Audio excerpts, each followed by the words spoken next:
Comme croyants, nous sommes pardonnés de nos péchés et nous avons la rédemption éternelle. Alléluia. C'est un jour merveilleux que nous vivons. Un jour où Dieu révèle de plus en plus. Voyez-vous, depuis l'époque de Martin Luther, Dieu a rétabli la vérité de la justification par la foi. Avant cela, l'Église établie et officielle de cette époque ne permettait pas au peuple de lire la Bible. La Bible était enchaînée littéralement par une vraie chaîne. Elle était enchaînée à un pupitre et elle était bien entendu en latin. Et très peu de gens connaissaient le latin à cette époque. Martin Luther était un érudit remarquable. En fait, il a fini premier de sa promotion. Il connaissait l'hébreu, le grec, le latin et c'était un Allemand. Ainsi, lorsqu'il est devenu moine, il a lu la Bible enchaînée et il est arrivé à Romains chapitre 1 où il est dit « Le juste vivra par la foi ». Et il est très intéressant que cette phrase soit répétée 3 fois dans le Nouveau Testament. Une fois dans l'Ancien Testament, dans Habacuc, d'où elle vient, « Le juste vivra par sa foi ». Une autre traduction dit « C'est mon ami qui est un pasteur norvégien. Il m'a dit que sa Bible norvégienne dit « Celui qui est juste par la foi vivra ». D'accord ? Ainsi, il y a différentes façons de lire le même verset. Cela peut aller dans les deux sens. Celui qui est juste par la foi, non par ses œuvres, il est juste par la foi, il vivra. Amen. Ou le juste vivra par la foi. Amen. Les deux sens sont justes. D'accord ? Mais Martin Luther a lu cela et cela a provoqué la réforme. Mais beaucoup de gens, s'ils s'en tiennent seulement à ce que Martin Luther a découvert, et évidemment cela venait de Dieu. La réforme venait de Dieu. Mais si vous restez seulement là et oubliez que Dieu progresse toujours, le sentier des justes ressemble à la lumière de l'aube. Son éclat grandit jusqu'au milieu du jour, quand nous le verrons face à face. Autrement dit, vous constatez que la vérité que Dieu nous montre maintenant même, des centaines d'années sont venues et passées, Dieu révèle davantage. À une époque, l'Église ne savait pas que la guérison nous appartient. Maintenant, nous savons que la guérison nous appartient. Dieu ne veut pas que vous soyez malade. Dieu veut que vous soyez bien portant. Dieu veut que votre pensée soit tranquille, en paix. Dieu veut que votre corps soit dans une santé robuste. Dieu veut que votre esprit soit libre de toute culpabilité et condamnation, au repos, en paix avec lui. Et Dieu veut que vous viviez la belle vie. Jésus a dit « Moi, je suis venu afin que les brebis aient la vie et qu'elle l'ait en abondance. » Regardez ici. Chapitre 10 de l'évangile de Jean. Jésus leur dit encore, descendons au verset 10, d'accord ? Le voleur ne vient que pour voler, égorger et détruire. Je veux vous dire quelque chose. Quand le Seigneur Jésus a dit ces paroles, il parlait au peuple juif de l'époque. Et il leur disait que le voleur, et ici, il emploie le voleur comme une expression singulière pour désigner le diable. Mais que fait le diable ? Le voleur vient pour voler. Chaque fois que votre joie est volée, que votre santé est volée, que vos bonnes relations sont volées, que vos enfants sont volés, que même vos biens sont volés, quoi que ce soit, ce n'est jamais, jamais Dieu. J'ai dit que ce n'est jamais Dieu. Nous ne sommes pas ici pour nous plier à des croyances dénominationnelles ou à certains groupes de personnes qui disent des choses du genre « Oh, le temps des miracles est terminé ». D'accord ? Il n'y a jamais eu un temps des miracles. Il y a toujours eu un Dieu de miracles. D'accord ? Et il n'est pas terminé. Amen. Ainsi, nous voulons que vous sachiez que Dieu veut que vous soyez bien portant. Il veut que vous soyez en bonne santé. Il veut que vous jouissiez de ce que Jésus appelle la vie en abondance. Ainsi, le voleur vient faire tout cela, mais Jésus a dit « Je suis venu afin que les brebis aient la vie et qu'elle l'ait en abondance. » La vie en abondance, disons-le tous. Répétez-le. La vie en abondance. La vie en abondance, ce n'est pas combien d'argent vous avez, combien de voitures vous conduisez, combien de maisons vous habitez. Elle consiste, laissez-moi le dire ainsi, vous savez, vous vous retrouvez à un point où la vie est plus abondante et vous vous dites « C'est bon d'être en vie ». Vous avez déjà vécu cela ? C'est bon d'être en vie, amen. Il pleut peut-être dehors, vous savez. Le soleil se cache et la journée est un peu sombre et peut-être que vous avez un défi dans votre vie. Tout semble mal tourné à l'extérieur, mais à l'intérieur, vous dites « C'est bon d'être en vie ». C'est cela la vie en abondance. Et Jésus est venu vous donner la vie en abondance. Puis-je entendre un bon amen? Louez le Seigneur. Et remarquez que c'est « le voleur ne vient que pour voler, égorger et détruire », dit Jésus. Jésus a dit « Moi je suis venu afin que les brebis aient la vie et qu'elle l'ait en abondance ». Ainsi l'homme a été créé pour jouir de la vie. L'homme a été créé pour jouir de tout ce que Dieu a prévu. Amen. Puis Jésus dit « Je suis le bon berger ». Le bon berger donne sa vie pour ses brebis. Le bon berger donne sa vie. Il donne sa vie pour ses brebis. Amen. Vous savez, dans plusieurs systèmes du monde où l'on s'approche de Dieu, ils sont en souffrance. Ils donnent leur propre vie, d'accord? Mais ici, Jésus dit « Je donne ma vie pour mes brebis ». Voici la grâce. J'ai dit « Voici la grâce ». Amen. Et cela fait longtemps que je connais ce verset qui dit que tout ce qui vous vole votre santé, tout ce qui vous vole votre joie, votre paix, vos relations, tout ce qui vous vole vos enfants, votre bien-être, ce n'est pas Dieu, c'est le diable. D'accord? Le diable est parvenu à convaincre l'Église depuis très longtemps que Dieu vous enlève des choses parce que Dieu veut vous donner une leçon. Et vous ne savez jamais quelle est la leçon. Ces mêmes gens disent que Dieu vous rend malade pour vous apprendre une leçon, d'accord? Pourquoi ne pas apprendre la leçon vite? Et alors la leçon s'arrête. Si vous apprenez, alors cela devrait s'arrêter, n'est-ce pas? Vous voyez? Et ces gens qui prêchent cela, qui enseignent cette idée erronée, selon laquelle Dieu veut que vous soyez malade. Eux-mêmes, quand ils sont malades, ils vont chez le médecin, afin de guérir. Manifestement, ils essaient de sortir de la volonté de Dieu. Donc, selon leur théorie, eux-mêmes n'y croient pas. D'accord? Nous, en tant que parents, nous voulons le meilleur pour nos enfants. Combien plus encore notre Père Céleste? Jésus l'a dit ainsi. Si donc, mauvais comme vous l'êtes, vous savez donner de bonnes choses à vos enfants, votre Père Céleste donnera d'autant plus volontiers de bonnes choses à ceux qui les lui demandent. La parole de Dieu, c'est la volonté de Dieu. La parole de Dieu, d'accord? Dieu ne dit pas une chose pour en faire une autre. L'homme peut le faire, Dieu non. Et Dieu dit en 3 Jean 2, « Bien-aimé, je souhaite que tu prospères à tout point de vue et sois en bonne santé à l'image de ton âme. » Souvent, lorsque je lis ce verset, je pense que c'est simplement l'expression du désir du cœur de Dieu. Et c'est important. Nous devons savoir que Dieu veut que vous soyez bien portants. Dieu veut que vous prospériez et soyez en bonne santé. Amen. Il est très clairement dit que tu prospères à tout point de vue et sois en bonne santé à l'image de ton âme. Amen. La parole de Dieu, c'est la volonté de Dieu. Mais ce verset dit plus que cela. Ce verset que Jean écrit au très cher Gaius, et il dit à Gaius, il exprime le désir de Dieu. Il dit, Gaius, je souhaite que tu prospères à tout point de vue, en toute chose, et sois en bonne santé. Il prie pour que celui à qui il écrit soit en bonne santé. Maintenant, voilà où je veux vraiment attirer votre attention aujourd'hui. Souvent les gens disent, eh bien, c'est la volonté de Dieu que nous soyons en bonne santé. C'est sa volonté pour nous, cela arrivera. Non, vous devez prier pour que cela arrive. Mais si c'est la volonté de Dieu, Pasteur Prince, pourquoi devrais-je prier? Eh bien, la manière établie par Dieu, c'est que vous priez. Vous priez pour tout ce qui est dans le domaine céleste, où se trouve toute la provision, pour que cela entre dans le monde manifesté de la terre. Amen. En toute chose, voyez-vous, nous sommes tellement conscients du corps, tellement conscients du matériel, que nous pensons que cette terre est tout ce qui existe. Bien avant qu'il y ait eu une terre, il y avait un ciel. Au commencement, Dieu créa le ciel et la terre. Ainsi, la provision pour toute chose sur la terre est sortie de ce domaine invisible. Nous pensons que c'est là le domaine réel. D'accord? Et que l'invisible n'est pas aussi réel. Mais en réalité, l'invisible a produit le visible. L'invisible a fait naître le visible. Le non manifesté a produit le manifesté. Et parce que nous sommes dans le manifesté et le visible, nous avons l'impression que c'est plus réel. Quoi que vous voyez, la Bible dit que les réalités visibles sont passagères. D'accord?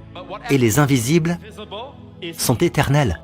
Puis-je entendre un bon amen? Avec cela à l'esprit, comprenez que toute la provision dont vous avez besoin est dans le ciel. Amen. Vos bénédictions sont dans le ciel, dans les lieux célestes, dit la Bible.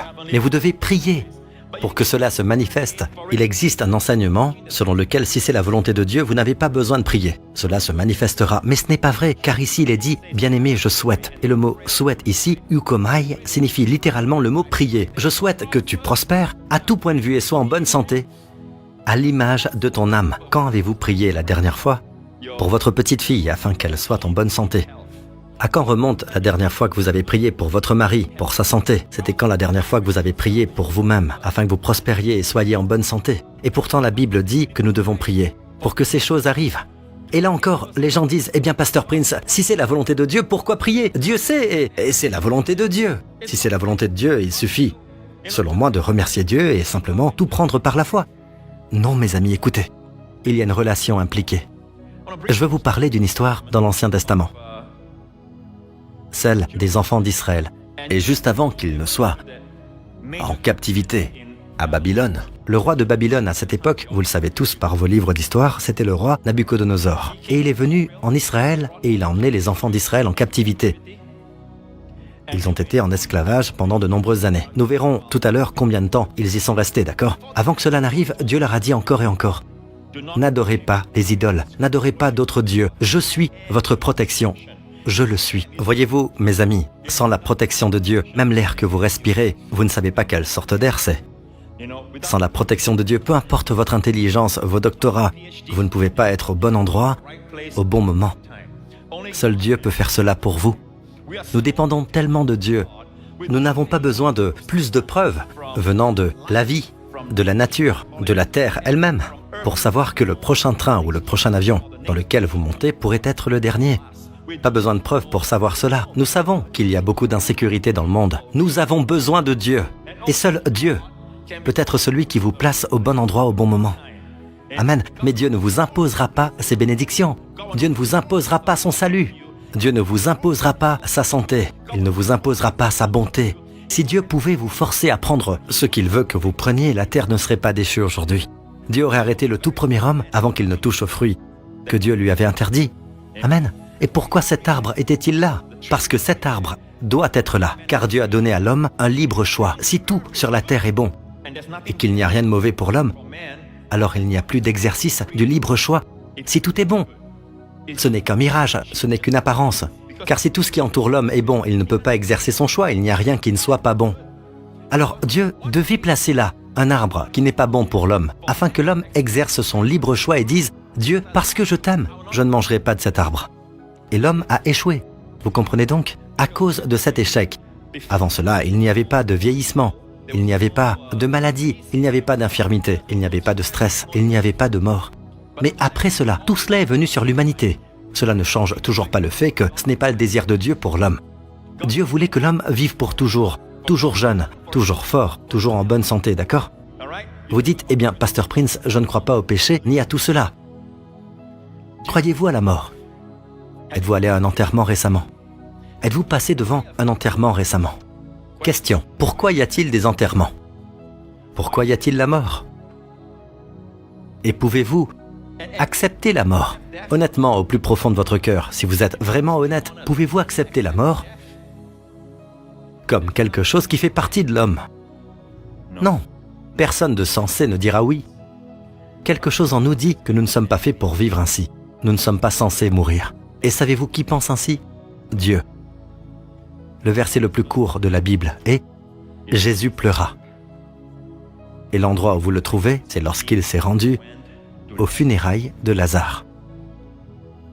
Jésus pleura. Un peu plus tard, il va ressusciter Lazare d'entre les morts. Pourquoi a-t-il pleuré? Je crois qu'il a pleuré parce qu'il les a vus pleurer, tous, et qu'il savait qu'il y aurait bien plus de pleurs à l'avenir. D'accord? Il savait que ni lui ni son père n'avaient pour plan que les hommes ne meurent, qu'ils vieillissent, se dégradent et meurent. Ce n'était pas son plan. Amen. Jésus nous a appris à prier, que ta volonté soit faite sur la terre comme au ciel. Eh bien, y a-t-il quelconque dégradation dans le ciel? Non. Vous cueillez une fleur, une autre fleur prend sa place. Rien ne meurt dans le ciel. Il n'y a pas d'hôpitaux dans le ciel. Il n'y a pas de cimetière dans le ciel. Amen. Rien dans le ciel ne vieillit, rien dans le ciel ne meurt. Même Dieu lui-même n'est pas vieux. Vous l'appelez Père Céleste, mais il est plus jeune que vous. Amen. Rien ne vieillit au ciel. Vieillir fait partie de la décomposition, et les signes vous le diront. Mais au fond de nos cœurs, nous savons que nous ne sommes pas censés avoir toutes ces choses. Pourquoi en est-il ainsi? Des gens qui ne connaissent peut-être pas le péché, mais ils vont chez le médecin tout le temps. D'accord? Ils reconnaissent leur maladie. Eh bien, tout est lié. Je ne dis pas que votre maladie est causée par votre péché. Je dis que toute maladie remonte inévitablement au péché d'Adam. S'il n'y avait pas eu le péché, il n'y aurait pas de maladie. Il n'y aurait pas de mort. Quand Jésus est venu sur la terre, il nous a montré à quoi ressemble la volonté de son Père. Jésus a dit « Celui qui m'a vu a vu le Père ». Il allait de lieu en lieu en faisant le bien et en guérissant tous ceux qui étaient sous la domination du diable. Il a ouvert les yeux des aveugles, ouvert les oreilles des sourds, purifié les lépreux. Il a ressuscité les morts. Jésus allait partout en guérissant. Voilà la volonté du Père. Et la Bible dit que lorsqu'il a été cloué en la croix, dans Ésaïe 53, je vous montre rapidement ce verset. Mais lui, il était blessé à cause de nos transgressions. Je veux m'arrêter ici et vous dire quelque chose. Au sujet de la loi de Dieu, nous ne sommes pas sous la loi, nous sommes sous la grâce. Et la loi signifie, écoutez bien, œil pour œil, dent pour dent. Tu me casses une dent, je te casse une dent, d'accord? Tu frappes mon enfant, je te frappe. Voilà le fond de la chose. Il y a aussi, nous connaissons tous, œil pour œil, mais en réalité dans la loi, il est dit œil pour œil, dent pour dent, blessure pour blessure, plaie pour plaie. Tu me fais une plaie, je te rends une plaie. Ça c'est la loi. Je vais vous dire ce qu'est la grâce. Par ces blessures, je suis guéri. Amen. Nos péchés ont blessé le Fils de Dieu. Mais Dieu nous a donné sa santé. Ce n'est pas coup pour coup, c'est blessure pour guérison. Cela dépasse l'homme, voilà la grâce. Amen. Puis-je entendre un bon amen? L'homme a mis son Fils sur la croix. C'est presque comme si l'homme disait « Voilà ce que nous pensons de toi, Dieu. Tiens, voilà ton Fils. Tu nous as donné ton Fils. Je sais qu'il allait partout guérissant les malades, ressuscitant les morts, aimant les enfants, multipliant 5 pains et 2 poissons pour nourrir plus de 10 000 personnes. Mais voilà ce que nous pensons de ton Fils. Mettez-le sur la croix. » Et pour eux, la croix est le lieu de la malédiction. Parce qu'elle vous suspend entre le ciel et la terre. Vous n'êtes pas digne du ciel, pas digne de la terre non plus. Voilà ce que nous pensons de ton Fils. Ils l'ont mis sur la croix. Et Dieu dit, voilà ce que je pense de vous. Je vais utiliser la croix, vous aimez, et utiliser la croix comme le lieu où tous vos péchés prennent fin lorsque Jésus-Christ a tout achevé à la croix. Parce que Jésus deviendra l'agneau de Dieu pour ôter votre péché. Voilà l'amour. Voilà la grâce qui dépasse notre intelligence. Tu me frappes, je te frappe, d'accord? Je peux dire que je ne mérite pas ceci, je ne mérite pas cela. Nous comprenons le langage de la loi. Nous ne pouvons pas comprendre le langage de la grâce. Puis-je entendre bon amen? Dieu a pris la chose la plus méchante que l'homme ait jamais faite en crucifiant son Fils, qui allait partout en ne faisant que le bien, en guérissant tous les opprimés. Dieu a pris l'acte le plus mauvais de l'homme et en a fait la plus grande démonstration de son amour. Voilà notre Dieu. Puis-je entendre bon amen? Ce n'est pas la religion, c'est la réalité. La Bible dit donc, mais lui il était blessé à cause de nos transgressions, brisé à cause de nos fautes. La punition qui nous donne la paix, le shalom, est tombée sur lui.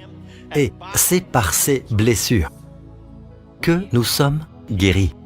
C'est par ses blessures que nous sommes guéris. Par les blessures de Jésus, nous sommes guéris. Amen. Et je ne peux même pas vous dire les milliards de personnes qui, tout au long de l'histoire de l'Église, jusqu'à aujourd'hui, ont été guéries par ce seul verset. C'est par ces blessures que nous sommes guéris. Ce que je vais vous montrer maintenant, c'est qu'il a été blessé à cause de nos transgressions. Il a été frappé par nos fautes et pourtant, par ses blessures, nous sommes guéris. Le mot « guéri » ici parle d'une guérison physique. Vous ne pouvez pas spiritualiser cela. Une guérison physique. Écoutez. Dieu a placé sur le corps de Jésus en la croix non seulement nos péchés, mais aussi nos maladies. Question, est-ce que Dieu déteste le péché? Peuple de Dieu, est-ce que Dieu déteste le péché? Vous avez le droit de répondre, vous savez. Vous avez le droit d'utiliser votre intelligence aussi à l'église. Est-ce que Dieu déteste le péché? Est-ce que Dieu aime le pécheur? Tout comme pour quelqu'un que vous aimez, mais qui a un cancer. Le cancer dans la personne. Vous aimez la personne, mais vous détestez le cancer. Le cancer, c'est le péché. À quel point détestez-vous le cancer? Cela dépend de combien vous aimez la personne. Savez-vous à quel point Dieu déteste le péché? Beaucoup. Pourquoi? Il vous aime beaucoup. D'accord? Le péché est en vous. Alors comment sépare-t-on le péché de la personne? La réponse, c'est la croix. Puis-je entendre un bon amen? Ainsi à la croix, Jésus-Christ a porté vos péchés et regardez bien, il a aussi porté vos maladies. Avez-vous entendu cela? Il a porté vos maladies. Maintenant, est-ce que Dieu déteste le péché? Encore une fois, est-ce que Dieu déteste le péché? Peut-être que ceux qui sont là-haut ont la réponse. Dieu déteste le péché? Oui, ceux qui sont tout là-haut près des cieux. Est-ce que Dieu déteste le péché? Et ils sont tellement glorieux que je ne peux même pas les voir. Ils brillent tellement. Pouvez-vous voir mes yeux? Mes yeux reflètent la gloire que je vois sur vos visages. Je ne peux même pas voir votre visage. Oui, Dieu déteste le péché. Vous devez en arriver au point où vous savez que Dieu déteste la maladie. C'est pourquoi Dieu l'a placé sur Jésus en la croix. De même que Jésus a porté nos péchés que Dieu déteste, Jésus a porté nos maladies que Dieu déteste. Vous devez en arriver au point où vous savez que Dieu déteste la maladie. Quand Jésus voit une maladie, il ne peut que la guérir. Quand il était sur cette terre, n'est-ce pas? Vous devez savoir que Dieu déteste cela. D'une certaine manière, lorsque nous prions pour la guérison, nous avons cette idée qu'il faut persuader Dieu. Vous savez, Dieu dirait « Faites de votre mieux, priez. Peut-être que je serai d'humeur à vous guérir aujourd'hui. Peut-être que je me laisserai convaincre. Parce qu'après tout, la maladie peut vous rendre plus patient. La guérison pourrait tout simplement gâcher le processus. Allez, faites de votre mieux. Allons. » Nous avons cette idée de Dieu. C'est pour cela que nous avons besoin de repentance. Nous avons besoin de changer notre manière de penser à propos de Dieu. La repentance envers Dieu, c'est changer d'avis à propos de Dieu. Dieu déteste la maladie. Comment est-ce que je le sais? Parce que le même corps de Jésus qui a porté nos péchés, a porté notre maladie et Dieu déteste le péché. C'est pourquoi Dieu l'a placé sur Jésus pour qu'il la porte à notre place. Par conséquent, Dieu déteste la maladie parce que Dieu l'a placé sur Jésus pour qu'il la porte à notre place. Amen. Je vais vous dire autre chose. Dieu déteste la mort. Dieu déteste la mort. Chaque larme que vous versez lors d'un départ d'un être aimé, Dieu la ressent. C'est pourquoi le verset le plus court dit « Jésus pleura, il n'a jamais voulu que cela existe. » Amen. Et s'il vous plaît, ne soyez pas si enfantin au point de dire des choses du genre « Vous savez, Pasteur Prince, pourquoi Dieu ne ferait-il pas simplement un geste de la main et tout irait bien ?» Dieu le peut, Dieu peut faire cela. Vous savez comment, n'est-ce pas? En nous effaçant. En commençant une nouvelle création. Pourquoi? Dieu n'y est pas obligé. Dieu n'a pas à être politiquement correct, vous savez. Dieu n'a pas à impressionner qui que ce soit. Dieu n'a pas à être dans les petits papiers des journalistes, à impressionner qui que ce soit. Il pourrait simplement faire « pchit » et c'est fini pour nous. Et oui, il ne nous doit pas d'excuses, il ne nous doit pas de réponse. Mais Dieu ne fait pas cela. Il ne fait pas ça. Et pourtant, il savait qu'il devait donner à l'homme le libre choix. Dieu ne veut pas d'un robot. Mais donner à l'homme le libre choix signifiait que l'homme pourrait choisir la mauvaise chose. Et l'homme l'a fait, et parce que l'homme a choisi la mauvaise chose, l'homme a choisi le diable, au lieu de Dieu, la bonté parfaite. Dieu n'a pas d'autre choix que de laisser l'homme suivre sa voie. Et l'homme a réalisé la conséquence d'avoir choisi le diable. Le diable a tout introduit. Voyez-vous, tout ce que le diable voulait, c'était la terre. Le diable veut le contrôle parce que Dieu a donné à l'homme le contrôle sur la terre. Dieu a créé l'homme en dernier parce que l'homme est la création suprême de Dieu. Dieu a préparé sur la terre tout ce qu'il fallait pour l'homme. Comme de nouveaux parents, ou un couple qui attend son premier enfant et qui prépare le berceau. Ils préparent la chambre, ils préparent tout pour leur enfant. Ils achètent les couches, les vêtements, tout pour l'enfant avant que l'enfant arrive. Dieu a fait toutes choses sur la terre et Dieu a créé l'homme en dernier. Pourquoi? Pour jouir de tout ce que Dieu a créé. Amen. Puis Dieu dit « dominer sur ». Dieu a donné à l'homme l'autorité, même si nous ne le voyons pas. Mais il est entendu que Dieu dit à l'homme « domine ». Dieu n'a pas dit « moi je dominerai ». Dans les psaumes, il est dit « il a donné la terre aux hommes et aux fils de l'homme ». Dieu a donné la terre aux hommes. Ainsi, c'est comme si Dieu mettait la clé dans votre main et disait « à vous de régner ». Or, le policier sur la route n'a pas besoin d'appeler le ministre du Transport et de dire « puis-je arrêter ce camion ?» Il perdrait vite son poste. Il se sert de l'autorité qu'il a. Une autorité lui a été confiée. Et peu importe sa petite taille ou sa faible carrure, l'autorité n'est pas en lui, elle est dans celui qu'il représente. Toute la nation, toute la marine, toute l'armée se tiennent derrière lui. Voilà la chose. Dieu a donné l'autorité à l'homme, mais l'homme l'a donnée au diable. Et quand l'homme l'a donnée au diable, Dieu ne peut pas venir et dire « Diable, rends-la, tu n'es pas censé l'avoir ». Parce que cela voudrait dire que Dieu ne l'avait jamais donnée à l'homme. Je veux m'arrêter pour l'expliquer. Les gens qui comprennent les termes juridiques comprendront cela. Dieu doit trouver un moyen légal de la reprendre. Ainsi, le diable a introduit la mort, la maladie, l'infirmité sur cette terre et toutes sortes de désordres, les guerres, les famines et les tremblements de terre, toutes sortes de choses. La terre gémit et aucun tremblement de terre n'est un acte de Dieu. Je sais que certains contrats d'assurance contiennent des clauses du type non responsable de tout acte de Dieu. Laissez-moi vous dire ceci, aucun tremblement de terre n'est un acte de Dieu. C'est le voleur. Le voleur ne vient que pour voler, égorger et détruire. Cette terre est-elle un lieu déchu? Oui. Vous pouvez en être certain, c'est un monde déchu. Vous savez, vous n'avez pas besoin d'aller à l'église pour apprendre cela, c'est une terre déchue. Est-ce ainsi que Dieu voulait qu'elle soit? Jamais. Le rêve du Père pour vous, c'est une terre remplie d'harmonie. Amen. Merci d'avoir suivi cette vidéo jusqu'au bout.